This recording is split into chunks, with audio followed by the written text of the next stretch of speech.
Greetings, comrades, and welcome to the eastern border. As you have seen from the title, this, isn't my regular episode.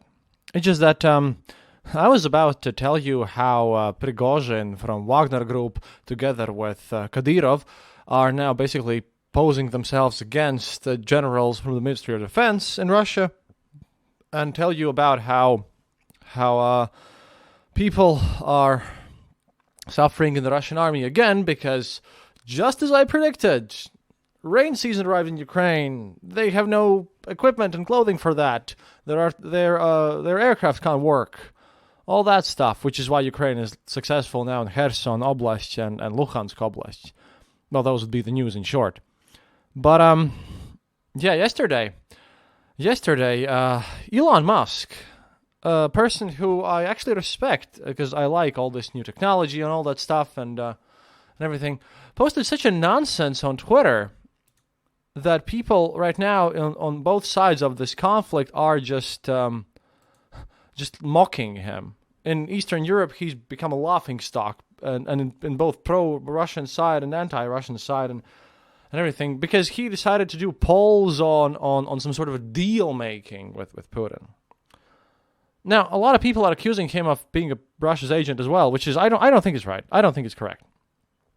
But I understood that maybe there needs to be something in concentrated form that he and some other Western experts would actually listen to. Maybe for once, after my many years of doing this, providing proof and being ignored by everyone and being yelled at for, it can't be true, Putin can't lie all the time. No, I can really explain to you logically why he lies all the fucking time.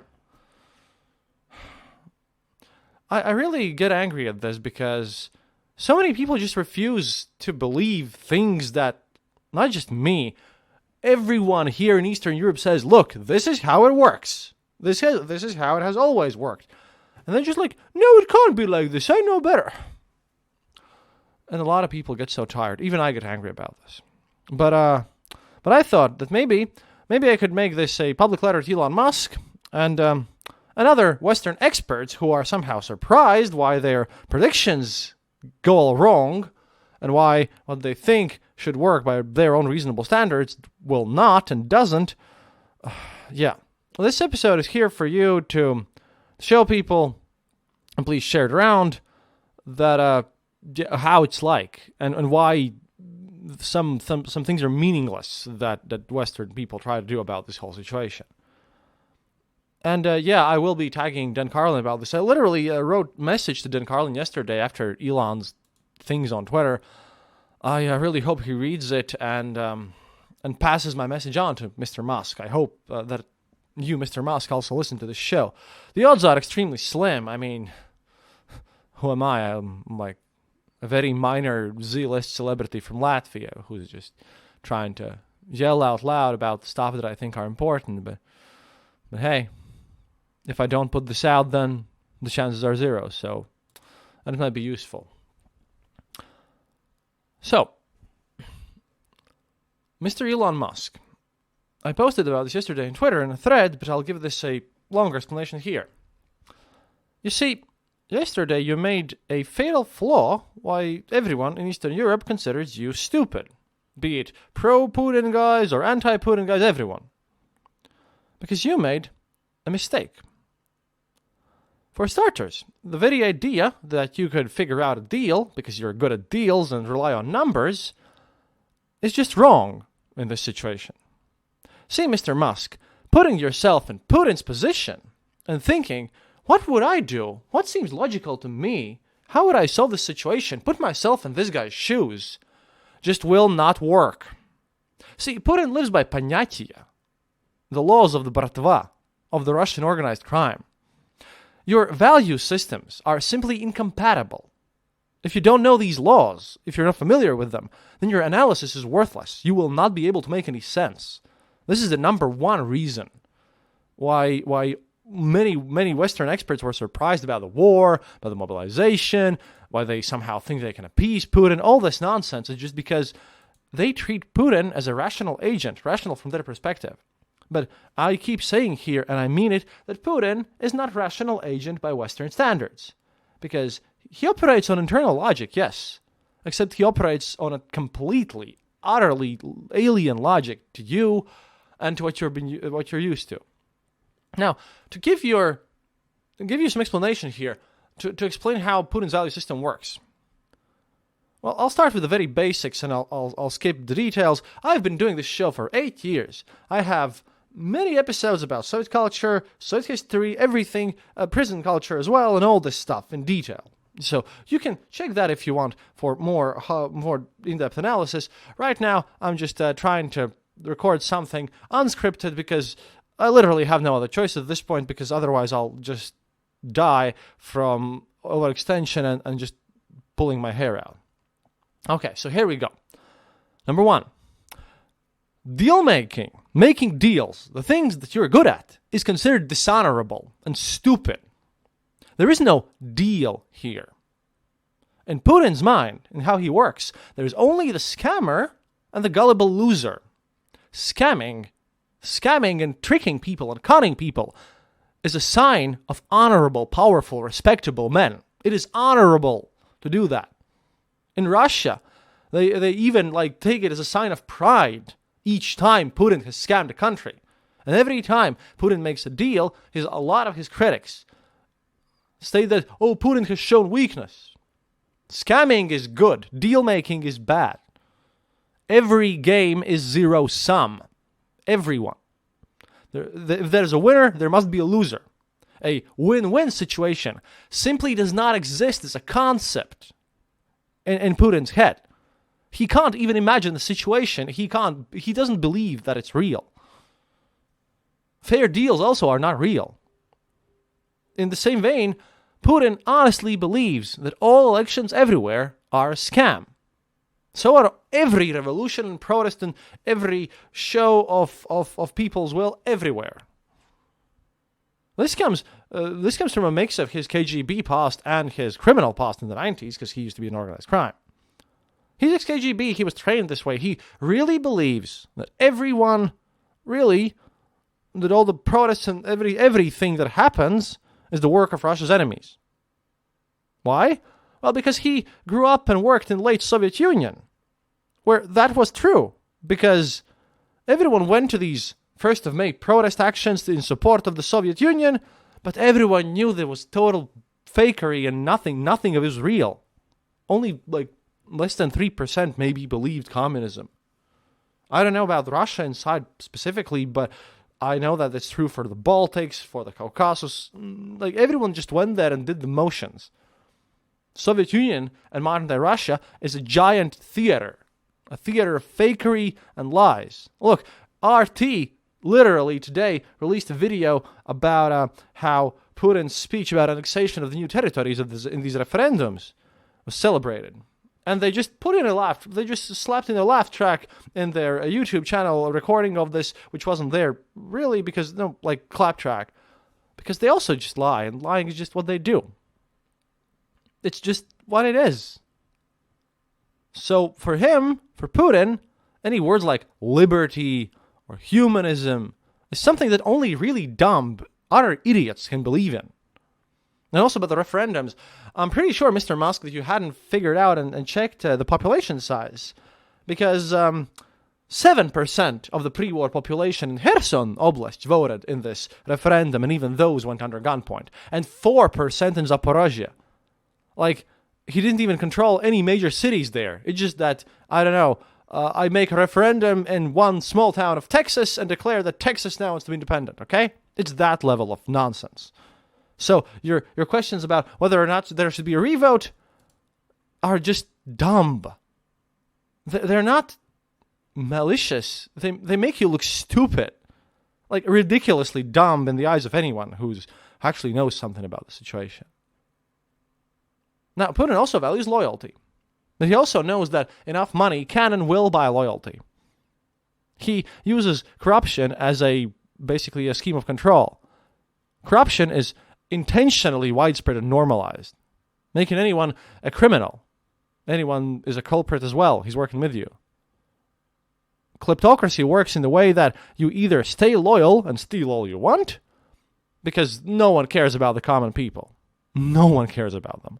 Or oppose, and then Putin will punish you for stealing. Why for stealing? Well, because appearances need to be kept for the Westerners.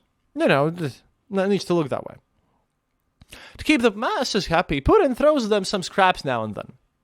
Virtual scraps are the best ones. Idiots fall for it.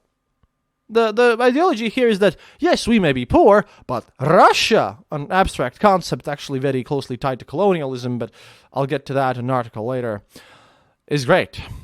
Now, note that Russia and Russia's people are two completely separate, unrelated things. Because in Russia, up until very late in the empire, there was serfdom. There were the 3% who were nobles and 97% who were peasants and were barely considered human, serfs. And then, well, it was kind of the same in the Soviet era. There was the nomenclature, the party uppers who lived like decent lives, and there was the proletariat. No one cared about proletariat. Just they'll endure, whatever. There's a saying in Russian, не жили хорошо, нечего начинать. Didn't live well then don't start now. Why do you want to start now? The ideas of American dream and all this nonsense, no one cares about it here. That's the thing here. I mean, like I said, there are many details and many things you should probably take into account, and it's complex than this. This is the baby 3-year-old version that I'm giving you. But that's the one that you need, because otherwise, well, the big version is just that you will not understand it, and you'll probably dismiss even this. But hey, I've put this one out there so that when things happen just as I predicted, which happens occasionally, and when things when things don't happen as the Western experts predict, then you can point at this and say, "Oh yeah, Kristaps told me this before." Basically, another important thing is that weakness in any form and losing is also sinful, and appearances must be kept for the West. And also, always be kind and brown-nosy to the strong, but always backstab them if possible and as soon as possible. That's a law. So yes, Westerners love to throw arguments like, but he can't lie all the time. I refuse to believe that. There must be a rational explanation. Yes, he can and does lie all the time. Putin has created the system where when he scams people, like I said, that's considered a good thing. Okay? So, yeah. This is the reason. This is how he operates, and this is why Putin will break any deal 100% of the time as soon as he can get some benefit from that and can get away with it. Again, 100% of the time. Not 95%, not 97%, not 99.9%, 100% of the time. They literally inserted a provision in the new constitution that makes it perfectly legal to do so in Russia, so that he doesn't, have to change appearances for the West and say that he's doing it in an evil way. He can just say, "Oh no, I was doing everything according to the constitution." He ignores his own country's laws absolutely, blatantly, all the time. He started his reign by literally false flag terror attacks from FSB Ryazan Sugar. Google up Ryazan Sugar. And the investigation in this has been clamped down because, well, from all the evidence there, it's quite obvious what he did there. Meanwhile, the masses there are fed this Russian world, this abstract concept, to keep them calm. Now, there's a lot of details to this, and again, I'll deal with them in another episode. I really don't have time because I literally returned from my third Ukraine trip and have to go to Vienna today to be an expert there, and I have articles to write. I hope that Foreign Policy grabs my one with Belarusians, if James Palmer edits that. Just released the Latvian article. I have a lot of work, actual work to do. But the gist of it is that because of this Russian world concept, which he found out is the cheapest, most blatantly available false thing to give out to the people, that has a backlash. You see, he can't give up any Russian land, because another saying, which is a truthism in Russia, is that where Russian flag goes up, it will never go down. Ever. Or not controlling it. Okay, maybe if you can't get it directly, then Belarus being a vassal state is okay. Central Asia, vassal state, okay. Baltics, we managed to escape. He would really want to have us back. No, seriously. If we hadn't joined NATO, he wouldn't attack Ukraine. He would probably attack us. Definitely. because he's been doing all sorts of terrible stuff constantly to everyone. We're not joining NATO to piss off Russia. We're joining NATO to survive. What's not to understand there? But basically, this means that he can't give up any Russian land or not control it, because that is an obvious weakness for any Russian leader and will lead to troubles, uprisings, palace coup, you name it. In Russia, there's a tradition of traditionally kicking the weak to death. So, looking like you're not giving them enough victories, which will now sate their minds, and they will not protest for extremely high prices and terrible infrastructure and massive corruption everywhere and shitty standards of life. Very bad. I won't go into why the war started and all that stuff and my predictions about it. That's in the episodes. I've made like over 100 episodes at this point with this war and everything. Go check them out. Now, I can explain to you why this deal is impossible right now. For Zelensky, it's simple. Because he blatantly stated that he will not make a deal with Russia. No, he can make a deal with Russia, but he will not make it as long as Putin is president. And obviously, just like everyone here in these parts, he knows exactly what I've posted here, what I've posted in the thread, what I'm saying here now. He knows this stuff by heart. He knows that this deal will just get 100% broken anyways. It has happened before many times. Putin has pretended to be nice in turning westwards, failed, scammed us all the time. So, won't work for Zelensky. And Putin can't make a deal. He's showed that he can't. Not an honest one anyways. By doing these referendums, he's made these regions now officially Russia, and losing any part of that is extreme taboo and weakness. Even negotiating about them is. Those things, they were signals, open signals to the Russian people that he's not backing down, he's going to go until the end himself. And this not losing Russian land taboo is so great that seriously, Putin avoids even defining borders of what he's annexed, as silly as it seems. People were just mocking stuff online that Peskov, the Kremlin spokesperson, was kind of refusing to state exactly what the borders of the regions that are newly annexed are. But that's because they don't want to suddenly, include some Russia there that's going to get annexed 2 days later, because that will look extremely, extremely bad for Putin. Seriously. Because each piece of Russian land lost is a step closer to big troubles and painful death. So, what Putin has to do...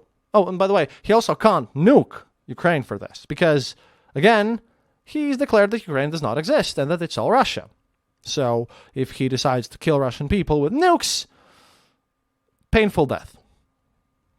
So yeah, Putin, on his side, has 3 positions here. He either has to win, take all Ukraine, which he wants. He has to make a scam deal to gain some sort of advantage and have something that he can portray as a win. To basically just tell people, chillax, we're going to scam them and deal with them later. Or, he'll die. I don't believe that there is any possibility whatsoever that Putin can survive this. Like, if Putin signs a deal, he will die extremely quickly, soon, by the hands of their own people. If he loses, he will also die. I don't see a way how Putin manages to get out of this alive, except, winning and then pushing in further. And Zelensky knows that any deal with Putin will be a scam that will only worsen Ukraine's situation later in the future. And that would also be extremely dishonorable and disrespectful for all the victims of this war. And this has gone way too far. It's disrespectful to all of us in Eastern Europe. For the Poles, who've also been lied about, called evil Nazis. For the Baltics, for everyone. We have all suffered so much for so long. And we've been trying to do what the West says that we do, make these deals and all this stuff for such a long time. So many people have died. There's been so much corruption, all this nonsense. Putin is cancer. A cancer's growth on human society. He needs to be cut out. There is no other solution. The only solution for the end of this war, for both sides, is a military victory. There can and will not be any deal. And if Zelensky makes a deal, somehow, if he's pushed to this by the West, then 1, Ukrainians will start to hate you, and 2, I can guarantee 100% that this deal will be broken by Putin as soon as he can get away with it. До свидания, товарищи. I hope you really actually did listen to this, Mr. Elon Musk and any other Western expert. If you want me on any show or media or whatever, I can go and argue and explain this in detail as well. I recommend listening to my older episodes. But yeah, don't be stupid. Don't just state that everything that we've been saying for years in my region, that we've lived through, that we have lived experiences of, and everything, that it's all false. Just because it doesn't fall into your worldviews and systems, just because you can't put it in your nice little analytical program and use big data on it to predict the results, and then you're surprised when they come out wrong. Well then, this is why. This is why. And I've been telling this to people for many, many, many years. And you know what? If I've endured how people mocked me for even mentioning the fact that, yeah, there's probably going to be a Ukraine war and Putin is definitely going to attack someone in 2017, then I can pretty much endure not being that popular or being mocked for, stating the obvious, really, for everyone here to you as well. Happiness is mandatory.